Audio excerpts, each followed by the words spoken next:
rips apart. It isn't just a sound. It is a fundamental tearing of texture and space. A violent, shimmering rift spits me out, my body tumbling across a harsh, unforgiving landscape until I crash onto jagged, rust-colored metal.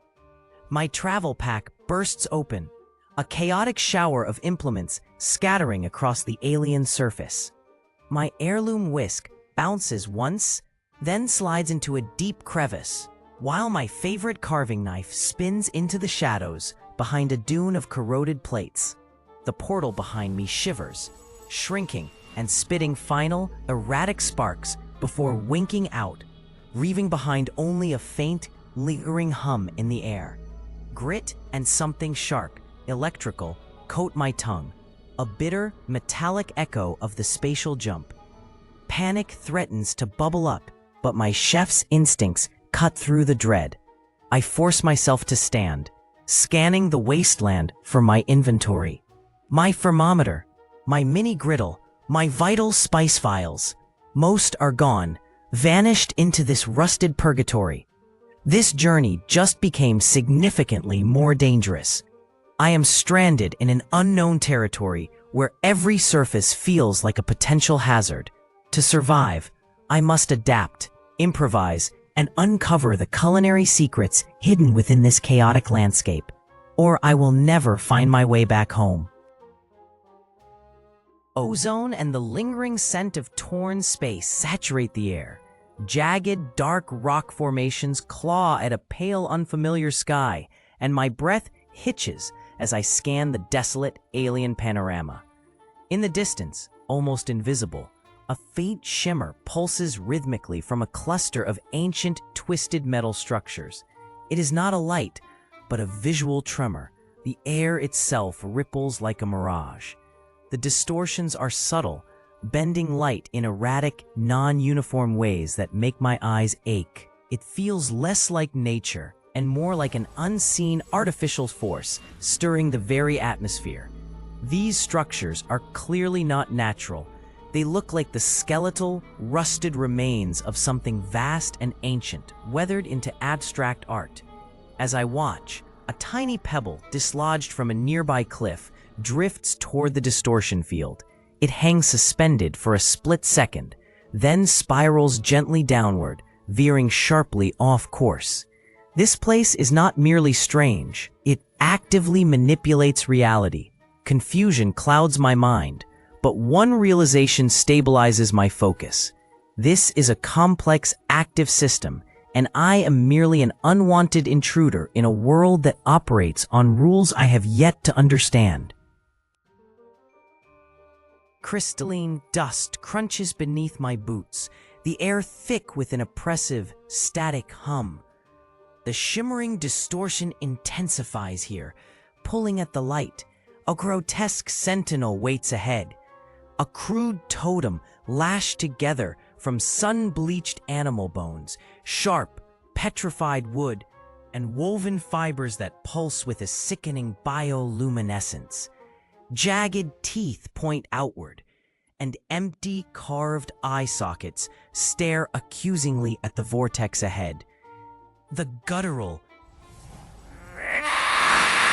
rhythmic calls that had been echoing from beyond the shimmer stop abruptly the moment I step over the ridge. I freeze, my blood turning to ice. The air grows heavy, like a held breath before a storm. Searching the dust, I find them. Fresh, clawed, serrated indentations in the crystalline soil that were not there a second ago. Someone or something clearly claims this space. The initial curiosity vanishes, replaced by a cold, primal caution. I am being hunted, and the warning is clear. This is not just a strange landscape, it is a territory that is fiercely guarded. I must navigate these local rules carefully, avoiding direct confrontation, but the shimmering fruit remains my only path forward. I cannot turn back now, even if every sign tells me I am trespassing somewhere I do not belong. The ground beneath my boots vibrates with a constant low thrum, distinct from the world's baseline hum. A three-eyed burrowing creature, fur an iridescent mossy green, scurries from a nearby crevice, frantically sniffing the air. It pauses, whiskers twitching, before making a wide, wary detour around a vibrant patch of shimmering distortion. Fascinated, I watch as it skirts the field with practiced, choreographic caution. Suddenly, the creature slips, a paw brushing the edge of the luminescence. Pop! The shimmer brightens, then dims, and the creature is thrown violently backward by a localized kinetic blast. It flees, leaving me stunned by the raw power. The shimmer is not static. It is a temporal oscillation, a heartbeat in the air. This is a rhythmic anomaly, a culinary tempo. The timing of this world is a machine, and if I can learn the beat, I can use it to my advantage. My thoughts race, connecting this strange environmental ebb and flow to the precise, delicate timing required for my most complex dishes. This rhythmic distortion is not just a hazard, it is a key, a fundamental piece of the puzzle I need to solve if I want to thrive here. Nestled deep within a crystalline fissure, something truly impossible pulses. A lone fruit flickers with an impossible rhythm, phasing in and out of reality, leaving only residual light. It is a gaping, active void cradled by sinuous emerald tendrils. The slipvine, incredibly tough and resilient, coiling like hardened muscle around its prize. Obsession takes root in my mind. This dual-phase atomfruit and its symbiotic slipvine are a living paradox. A riddle that demands to be solved. Every tremor of the vine feels like a direct challenge. Acquiring this fruit is no longer about simple survival. It has become the focal point of my existence, the only potential key to the curse that has been unmaking me for weeks. I stand transfixed, my resolve hardening against its elusive, shimmering nature. I am determined to make it mine. My fingers twitch, itching to reach out and grasp the reality that keeps slipping through my fingers. The hunger for knowledge, for the culinary breakthrough that this object represents, pushes aside every other fear. I am no longer just a victim of this world's accidents. I am a hunter, and this fruit is the only target that matters. My jaw is set, my muscles coiling as I track the fruit's unpredictable, ghost-like blips. A jury-rigged grappling hook, a crude, desperate fusion of twisted ferrous scrap and carved stone lashed with leftover slipvine, swings through the humid air. I throw. Success! The hook snags against the fruit's surprisingly solid texture just before it phases out. A jolt of triumph electrifies my arm as I pull, but the fruit shimmers violently. It dissolves in my grasp. Slipping through the air as if it were never there, a sharp twang echoes through the cavern as the slipvine snaps and the grappling hook recoils, shattering against the stone wall. All that's left is a fragmented, useless tendril hanging from the hook. Frustration burns hot in my chest. The fruit is not a passive resource. It is an active combatant. I have lost my only secondary tool in the attempt, leaving me vulnerable. Failure stings, but it reveals something more valuable than success ever could. I look at the broken vine and realize that the culinary challenge here is not merely gathering ingredients. It is about overcoming an intelligent defense mechanism that anticipates my every move. I have to rethink everything. The atomfruit dances through existence in an impossible rhythm, a frantic flicker of light in the gloom. Confidence returns as I notice them, tiny, luminescent parasites clinging to the fruit's surface during those brief, fleeting moments of stability. They burrow, sip, then scatter as the fruit phases away. That is the anchor. They aren't just feeding, they are momentarily grounding its impossible, shifting physics. It is a narrow window, a flicker in time, but it is a window nonetheless. My heart hammers against my ribs, not with panic, but with the cool, calculated precision of a master chef.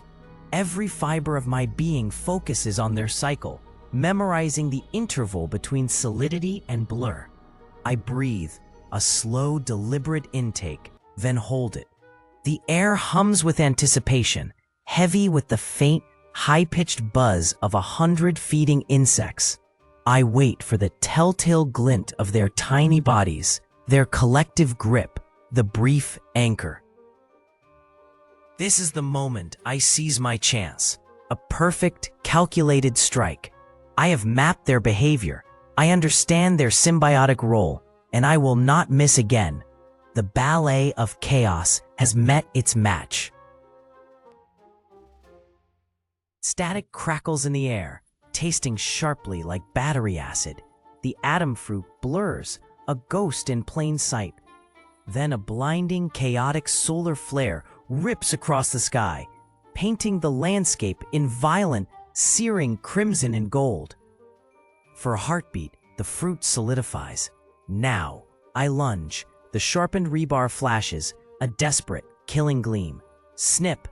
The atomfruit detaches with a wet, pliant pop, but as I scramble backward, a six-limbed scavenger dives from the shadows. Blinded by the flare, but guided by instinct, a barbed claw lashes out, tearing a deep, stinging burn into my arm. Pain spikes through my shoulder, but I don't let go. I clutch the pulsating fruit and the squirming vines to my chest and roll, scrambling behind a heavy rock.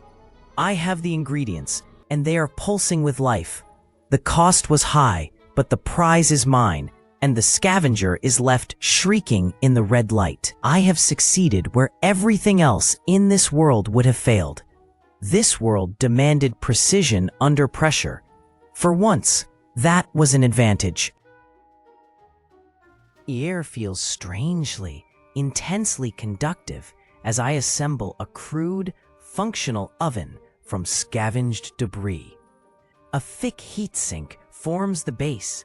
Reflective scrap shards become insulation.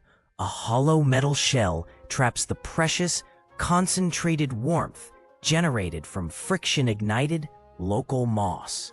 It is primitive, but perfectly functional. The slipvine kneads easily, responding to every press and fold.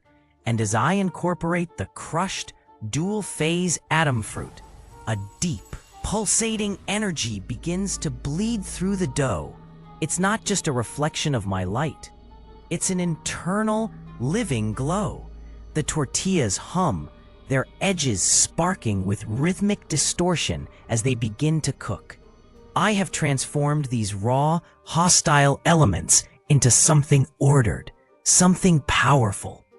The first batch goes into my make-do oven, and I wait, heart pounding. I watch, mesmerized, as the glow intensifies, turning the metallic scrap into a culinary hearth. The earlier dread of the wasteland is washed away by the rhythmic, golden light of the cooking process.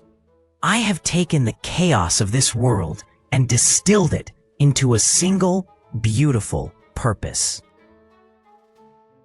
The teleporter glitch taco feels unexpectedly warm in my grip, vibrating rhythmically against my palm. Inhaling the sharp alien scent, I take a bite. Texture yields to an effervescent, sparkling pulp, and then shimmer. An electric tide washes over me. The cave fractures. For a disorienting, impossible instant, I am simultaneously here, in this damp, dark cavern, and somewhere else. A vast, sun-drenched plain under fractured, burning skies. I feel two different winds, hear distant echoes from both worlds. It worked. The power is mine. But as the plane vanishes and I return to the cold reality of the cave, I feel a sudden, hitching sensation at the back of my neck. I look at my reflection in the polished metal of my griddle. Behind me, in the dark corner of the cave, the air ripples, not from the environment, but from something pushing through from the other side. A silhouette, jagged and wrong, steps out of the space I just closed. The air around it carries the same shimmer as the fractured plane. Whatever I touched over there, it found a way to follow me back.